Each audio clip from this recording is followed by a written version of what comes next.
Try daw, try. Kuski. Hinay ba? Di.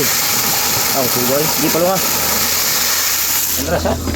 Perting kusugang mga idol no. Alangan kay ang gitaod nga pump 1.5 man pod. Mao may gusto ipataod sa Amerikano. Pero siya luwil ra to kay sa balon man gipasuyop. Aw okay ra pod para kusog kaayo. Tapos ang tangki tanawa 100 liters na. Ang kanindot lang kay naay pump from kaugalingon. Okay ra pod kusog ang HP sa pump para pagtulak sa atong filtration di kusog pod kaayo pagbakwason. Mao na mga idol nagrefill nami. TPR ang linyada. Tanawang balay sa Amerikano perting dakuha. Wala pa na nahuman pero sa tubig ug sa filtration amo anang gipangandaman. Kay mas nindot man daw ng una ang tubig kaysa ang kumpleto ng CR nimo hugasan wa pa di ay kaagas imong balay. Mauna na mga idol na sit up na. Ang filter pod na linyahan na. Amuha po ding i-try karon og paagas. Wala may problema kung taas imong HP horsepower kay naman kay pressure switch nga nagpugong sa kakusgon sa tubig. Ang kanindot lang sa taas og HP kay kusog kayo ang labay. Padulong sa imong balay. Gibakwas namo o carbon pa na. Water softener ang nagsunod ana.